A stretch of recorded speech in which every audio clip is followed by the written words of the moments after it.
नमस्कार, मी गुरुराज. न्यूज अनकटच्या बातमीपत्रात आपलं स्वागत. बातमीपत्राला सुरुवात करण्याआधी नजर टाकूयात हेडलाईन्सवर. टाटा ट्रस्टच्या अध्यक्षपदी नोएल टाटा यांची नियुक्ती, संचालक मंडळाच्या बैठकीत निर्णय. इंदापुरात हर्षवर्धन पाटील यांच्या विरोधात पवार गटातील राष्ट्रवादीचे नेते एकवटल्याचं चित्र, पवारांची खेळी उलटणार असल्याची चर्चा. परतीच्या पावसाचा सर्वाधिक फटका झेंडू उत्पादक शेतकऱ्यांना, हातातोंडाशी आलेला घास हिरावून नेल्याने झेंडू उत्पादक हतबल. आणि पंढरपुरातील मंदिरांच्या संवर्धनाचे काम प्रगतीपथावर. आता पाहूयात बातम्या विस्ताराने. रतन टाटा यांच्या निधनानंतर टाटा ट्रस्टची धुरा कोण सांभाळणार हा मोठा प्रश्न होता. दरम्यान आता टाटा ट्रस्टच्या अध्यक्षपदी नोएल टाटा यांची निवड करण्यात आल्याची माहिती समोर आली आहे. नोएल टाटा सध्या सर दोराबजी टाटा ट्रस्ट आणि सर रतन टाटा ट्रस्टचे विश्वस्त आहे. टाटा सन्समध्ये या दोन्ही ट्रस्टचा मिळून 66% हिस्सा आहे. टाटा सन्स ही टाटा समूहाची मूळ कंपनी आहे. आज पार पडलेल्या टाटा ट्रस्टच्या संचालक मंडळाच्या बैठकीत नोएल टाटा यांच्या नावावर शिक्कामोर्तब करण्यात आले. विधानसभा निवडणुकीच्या तोंडावर भाजपा नेते हर्षवर्धन पाटील यांनी पक्षाला सोडचिठ्ठी देत राष्ट्रवादी शरदचंद्र पवार गटात प्रवेश केला असून तुतारी चिन्हावर निवडणूक लढवण्याची त्यांची शक्यता आहे. मात्र इंदापुरात हर्षवर्धन पाटील यांच्या विरोधात पवार गटातील राष्ट्रवादीचे नेते एकवटल्याचं चित्र पाहायला मिळत असून प्रवीण माने, आप्पासाहेब जगदाळे, भरत शहा यांच्या उपस्थितीत आज परिवर्तन मेळावा घेण्यात आलाय. या मेळाव्याला हजारोंच्या संख्येने लोक उपस्थित होते. सिंधुदुर्गातील सावंतवाडी तालुक्यातील शिरशिंगे या महत्वाकांक्षी धरण प्रकल्पाला विशेष बाब म्हणून शासनाने मान्यता दिली आहे. या प्रकल्पासाठी तब्बल 650 कोटी रुपयांची तरतूद करण्यात आली असून या प्रकल्पामुळे पाण्याचा प्रश्न कायमच सुटणार आहे. काही भ्रष्टाचारी लोकांमुळे या कामात अडथळा येत होता, पण मला कोणाशी राजकीय संघर्ष करायचा नाहीये. मात्र तसा प्रयत्न झाल्यास मला आक्रमक भूमिका पुन्हा घ्यावी लागेल, असा इशारा शालेय शिक्षण मंत्री दीपक केसरकर यांनी नाव न घेता राजन तेली यांना दिलाय. ह्या भ्रष्टाचारी लोकांच्यामुळे बंद पडलेले माझे प्रकल्प हे मी आज पुन्हा एकदा सुरू करू शकलो. विशेष बाब म्हणून शिरशिंगे धरणाला आज सुप्रमा प्राप्त झालेली आहे. आज त्याचा GR निघालेला आहे आणि ही कृष्णकृत्य करणारी लोक उघड इथं येऊन असे भासवतात की आपण कोणीतरी मोठे सज्जन आहोत. यांना मी जेलमध्ये बघितलेलं आहे, खुनाच्या आरोपाखाली बघितलेलं आहे. माझ्या सभ्यतेचं मर्यादा असतात म्हणून मी कोणाच्या विरुद्ध बोलत नाही.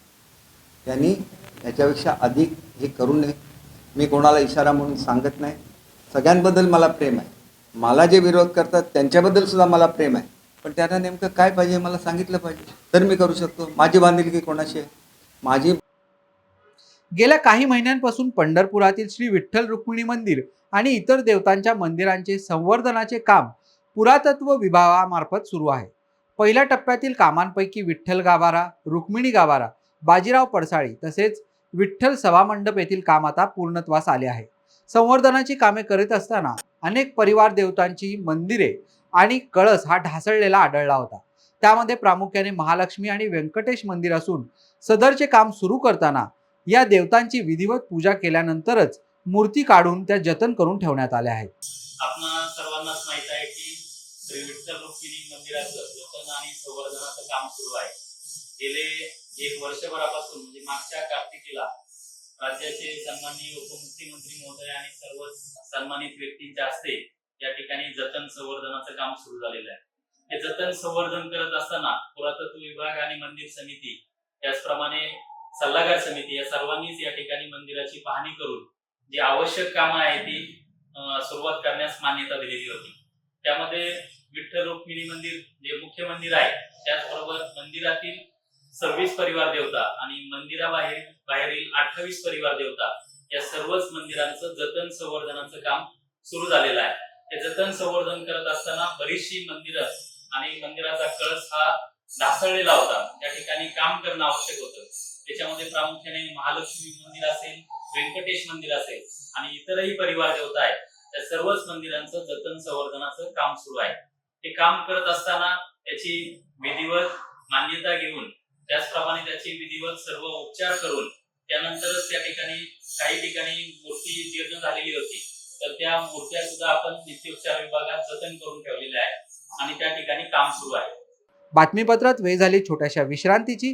पाहत रहा न्यूज अनकट. ऐतिहासिक वारसा लाभलेला मराठ मुलूक महाराष्ट्र. या महाराष्ट्राला विविध रंगी छटा आहेत. साहित्य, कला, पर्यटन, नृत्य, भाषा, संत परंपरा अशा विविधतेने तो नटलेला आहे. हीच गौरवशाली विविधता जपत स्वरंग मराठी केवळ महाराष्ट्राच्या सांस्कृतिक संहितेपुरते मर्यादित न राहता समकालीन नवकल्पनांवर आधारित कार्यक्रमांद्वारे मराठी मनोरंजन विश्वात स्वतःची एक अनोखी जागा निर्माण करत आहेत. मराठी मनोरंजन क्षेत्रातील उत्तम दिग्दर्शक, लेखक आणि निर्मात्यांच्या प्रतिभेचा पुरेपूर वापर करून मनोरंजनाचा आगळा वेगळा रंग उधळण्यास आम्ही सज्ज आहोत. स्वरंग मराठीचे उद्दिष्ट मराठी मनोरंजन क्षेत्रामध्ये मनोरंजनाची वहिवाट सोडून, रूढीवादी पद्धती तोडून मनोरंजनाचा समृद्ध अनुभव प्रदान करून देण्याचा आहे. म्हणूनच यात विविध पद्धतीचे मनोरंजक आणि माहितीपूर्ण कार्यक्रम स्वरंग मराठीवर बघता येतील. शेवटी एकच, धकाधकीच्या जीवनात धांगडधिंगा करण्यापेक्षा बसूया, हसूया, गाऊया, जगूया. नाती गोती श्रावण मोती गावामधले जिवंत रंग. नाती गोती श्रावण मोती गावामधले जिवंत रंग. चला जोडूया, चला पाहूया, जशी संस्कृती तसा स्वरंग. विश्रांतीनंतर पाहूयात उर्वरित बातमीपत्र. उद्या बीड येथील भगवानगडावर होणाऱ्या मेळाव्यात ओबीसी नेते नवनाथ वाघमारे आणि लक्ष्मण हाके सहभागी होणार आहेत, अशी माहिती ओबीसी नेते नवनाथ वाघमारे यांनी माध्यमांशी बोलताना दिली आहे. मी आतापर्यंत 7 वेळा भगवानगडावर दसरा मेळाव्यासाठी गेलो आहे, यंदाही जाणार, असं ओबीसी नेते वाघमारे म्हणाले.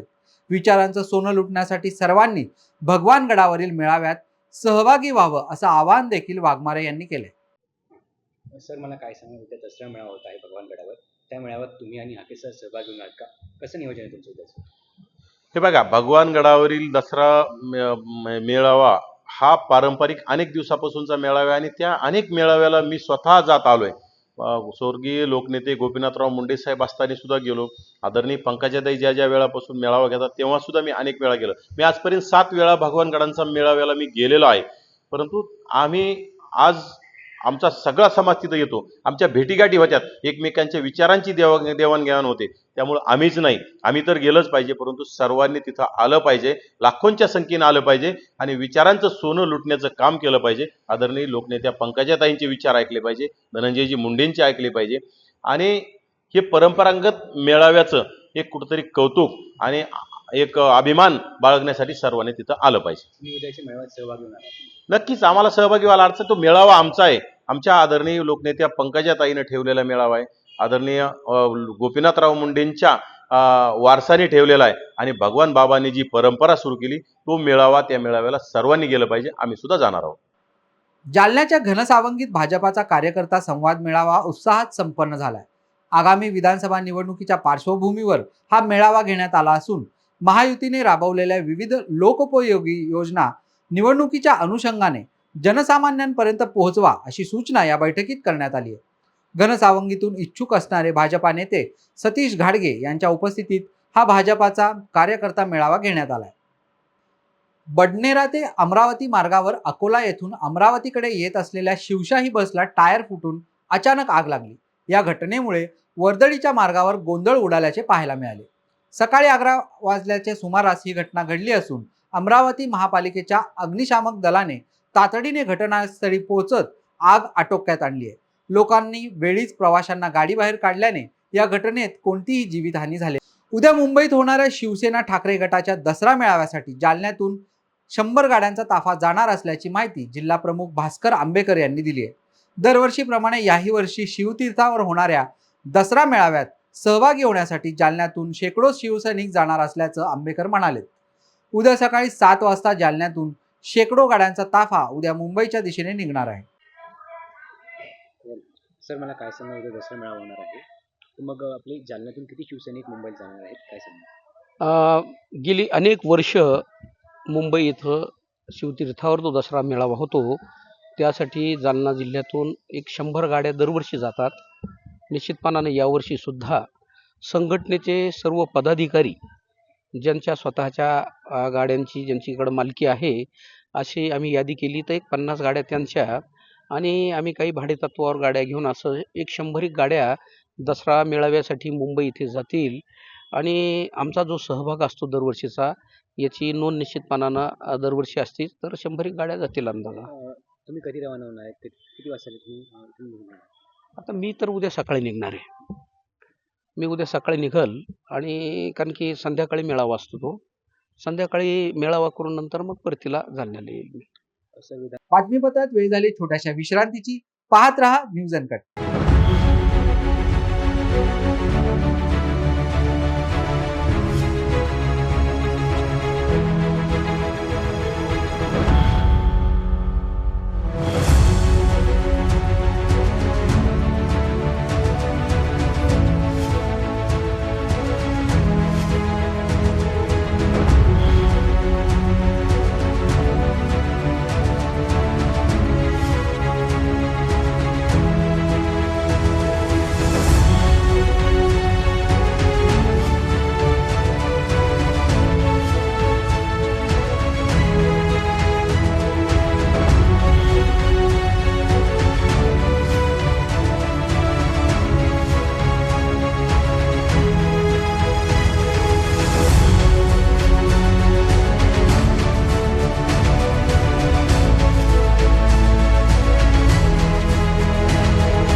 विश्रांतीनंतर पाहूयात उर्वरित बातमीपत्र.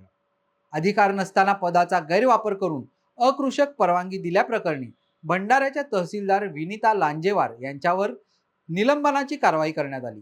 भंडाऱ्याचे आमदार नरेंद्र भोंडेकर यांच्या तक्रारीवरून या प्रकरणाची चौकशी समिती गठीत करण्यात आली होती. चौकशी समितीच्या अहवालानंतर तहसीलदार विनीता लांजेवार यांच्यावर निलंबनाची कारवाई करण्यात आली. रायगड जिल्हा मध्यवर्ती सहकारी बँकेच्या पुढाकाराने विविध कार्यकारी सेवा सहकारी संस्थांचा संगणकीकरण कार्यपूर्ती सोहळा अलिबागमधील बँकेच्या केंद्र कार्यालयात पार पडला. यावेळी ज्या संस्थांचे संगणकीकरण करण्यात आले त्या सभासदांना प्रातिनिधिक स्वरूपात भेट म्हणून धनादेश सुपूर्द करण्यात आले. देशातील पहिला आणि ऐतिहासिक उपक्रमाच्या सोहळ्यास बँकेचे अध्यक्ष, नाबार्डचे अधिकारी, सहकार आयुक्त आदी उपस्थित होते. नाशिकच्या मनमाड परिसरात झालेल्या परतीच्या पावसाचा सर्वाधिक फटका झेंडू उत्पादक शेतकऱ्यांना बसला असून वंजारवाडीमध्ये झेंडूची शेती आडवी झाल्याने फुले खराब झाली आहेत. फुले भिजल्याने फुलांना भाव देखील मिळत नाही. त्यामुळे झेंडू उत्पादक शेतकऱ्यांचे मोठ्या प्रमाणावर नुकसान झाले असून पावसाने हातातोंडाशी आलेला घास हिरावून नेल्याने झेंडू उत्पादक हतबल झाले आहेत. 1.5 ते 2 लाख रुपयाची उत्पन्न माझी निघती फुलाची. दिवाळी दसरा गोड होतोय, पण आता सडून गेली फुलं, नुकसान झाली. कशामुळे नुकसान झालं? हे पावसामुळे नुकसान झाली ना, सडून गेले सर्व फुलं, सडून गेले. नाही तर दरवर्षी पाऊस नसला, पावसाचं पाणी तुंबलंय, सडून गेले पूर्ण फुलं, सडून गेले. काही आता घडणार नाही. 4 रुपये मिळणार ते मिळू शकणार नाही आता. काय परिस्थिती म्हणजे अशी परिस्थिती आहे का इतका पाऊस झाला परतीचा, आता सगळे फुलांची नुकसान केली. आज एवढी नुकसान झाली आमची वाली. थोडेफार पैसे याच्यात भेटणार होते आम्हाला, तर आता जर 4 रुपये भेटायला जर येस नाही आम्हाला काही ठेवलं पावसाने, याची काहीतरी आम्हाला भरपाई द्या. नाही तर मग आमचे मुलं, आम्ही 3 मुलं आज घरी ठेवली. आम्ही घरी ठेवून सुद्धा एवढा पाऊस झाला तर फुलं सुद्धा तोडता येईना आम्हाला. आत्ता सध्या पाऊस चालू आहे याच्यामध्ये, कसे आम्ही फुलं तोडायचे? परत एवढे मजूर लावलेली, हे 500 रुपये रोजाची मजुरी, यांची मजुरी आम्हाला घरातून भरावं लागेल. आता इतकी नुकसान झाली आमची वाली. काही झालं तर थोडंफार आम्हाला याच्यात भेटत. जर शेतकऱ्याला काहीच भेटलं नाही तर शेतकऱ्यांनी जगायचं कसं? याला आत्महत्या करायची वेळ आली पाहिजे का? वेळ येऊनच दिली नाही पाहिजे ना या पावसाने. पण आता पावसापुढे कोणाचं काही चालत नाही, पण मग याची काहीतरी भरपाई द्या तुम्ही आम्हाला. वेळ झाली या बातमीसह या बातमीपत्रात इथेच थांबायची. पाहत रहा न्यूज अनकट.